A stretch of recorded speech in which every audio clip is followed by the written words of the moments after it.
Anaphylaxis is a medical emergency requiring prompt recognition and treatment. Educating healthcare providers and patients about triggers, symptoms, and emergency management plans is critical to reducing morbidity and mortality. Typical symptoms are skin symptoms as urticaria, flushing, pruritus, angioedema, respiratory symptoms as dyspnea, wheezing, stridor, chest tightness, throat swelling, hoarseness, cardiovascular symptoms that can present themselves as hypotension, dizziness, syncope, tachycardia, gastrointestinal symptoms like nausea, vomiting, diarrhea, abdominal cramps, or neurological symptoms which can appear as confusion, sense of impending doom, seizures in severe cases. Recognizing atypical symptoms, such as isolated cardiovascular collapse or atypical skin findings, can help identify non-traditional presentations of anaphylaxis. Symptoms often depend on the rate and intensity of allergen exposure. To diagnose anaphylaxis, we use specific criteria. First, an acute onset involving skin mucosal symptoms and respiratory compromise or hypotension are one of criteria for diagnosis. When two or more systems involved, e.g. skin, respiratory, cardiovascular, or GI symptoms, after allergen exposure that ASLO qualifies for anaphylaxis criteria. And at last, hypotension after known allergen exposure, adults, systolic BP 90 mm or 30% drop from baseline, can be diagnosed as an anaphylaxis. Investigations that can be done to confirm diagnosis are lab tests as O-tryptase, which collected 1 to 2 hours post-onset to confirm diagnosis, or histamine levels that are rarely used but elevated early in an event. It is important to note that diagnostic criteria prioritize clinical recognition due to the rapid onset and potential fatality of anaphylaxis. Lab tests are confirmatory and not always feasible during emergencies. Atypical presentations can appear in certain situations like ACE inhibitor-related angioedema, food-dependent, exercise-induced anaphylaxis, or idiopathic anaphylaxis, no clear trigger. Consider non-IgE-mediated mechanisms like direct mast cell degranulation in certain drug reactions, e.g. NSAIDs or radiocontrast media.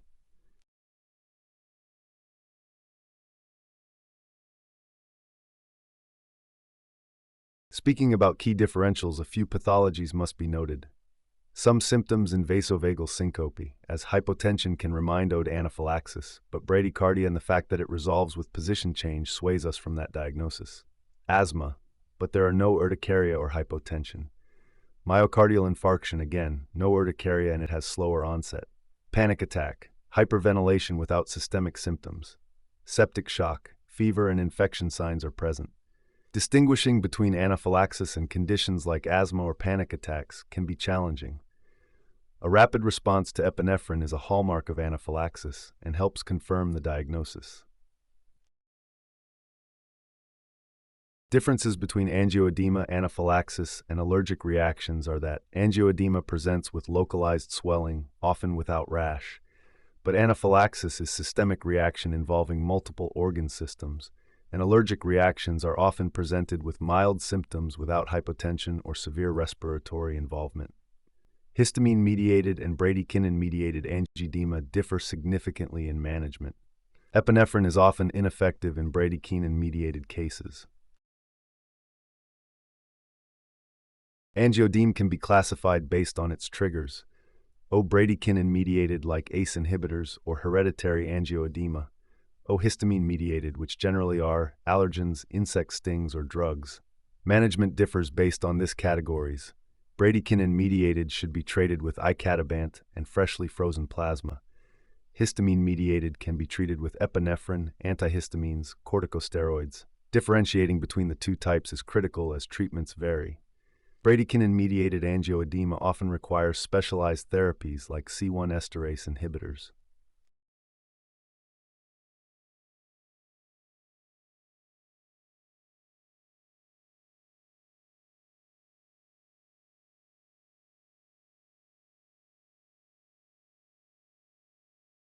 In non-anaphylactic allergic reactions, common symptoms are rash, itching, nasal congestion, mild GI discomfort.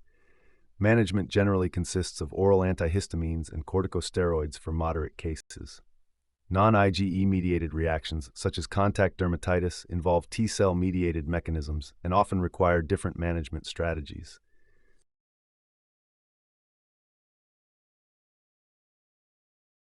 Anaphylaxis mechanism starts with IgE-mediated mast cell and basophil activation. Symptoms generally overlap with other allergic conditions, but with systemic involvement. Biphasic reactions can occur hours after initial resolution, necessitating prolonged observation.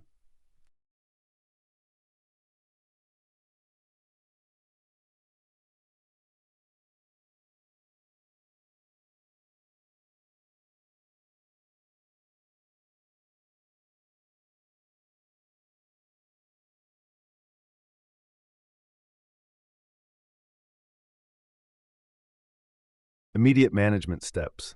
First, stop allergen exposure immediately, e.g., remove stinger, stop IV drug.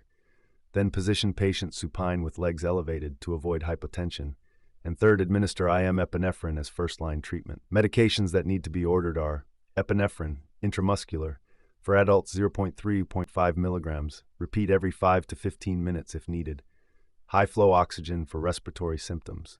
And IV fluids. Aggressive fluid resuscitation for hypotension is key, 1 to 2 liters bolus for adults.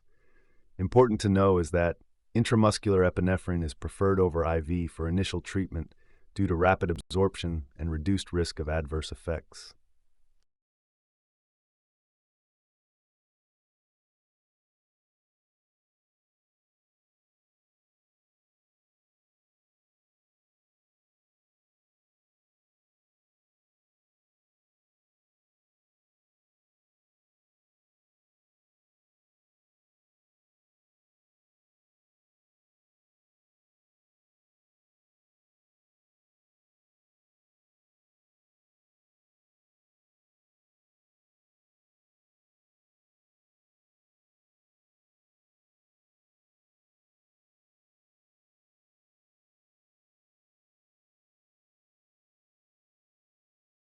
Adjunct medications as antihistamines and corticosteroids, for example, diphenhydramine 25 to 50 milligrams IV or IM for symptomatic relief, and prednisolone 40 to 60 milligrams orally or IV to prevent biphasic reactions. Second-line treatments are IV epinephrine infusion for refractory symptoms, vasopressors, e.g. norepinephrine dopamine for persistent hypotension, or glucagon for patients on beta blockers. Adjunctive treatments address symptom relief and prevention of delayed reactions, but are not substitutes for epinephrine in acute management.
In pregnancy, prioritizing maternal oxygenation is vital. Epinephrine is safe and can be used in anaphylaxis. In pregnant patients, untreated anaphylaxis poses greater risks to the fetus than epinephrine.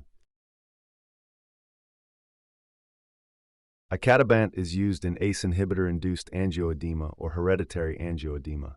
Dosage is 30 mg subcutaneously, repeated as needed. Icatibant acts rapidly to relieve symptoms and is often life-saving in bradykinin-mediated conditions.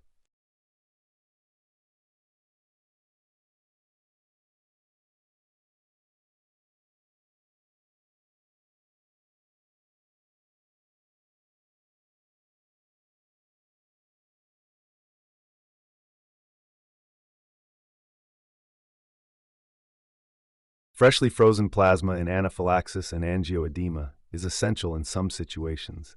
It provides enzymes to degrade bradykinin and can be used when icatibant is unavailable or in severe airway obstruction. Freshly frozen plasma should be used with caution due to the risk of allergic reactions or volume overload.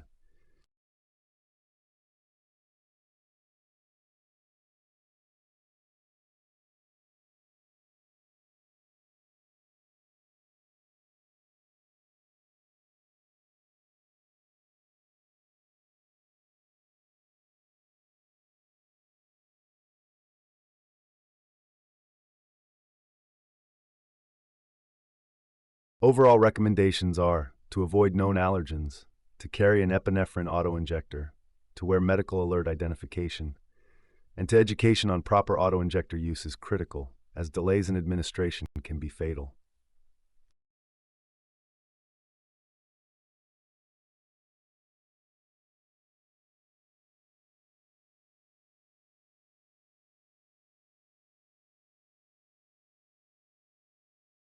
Thank you for your attention.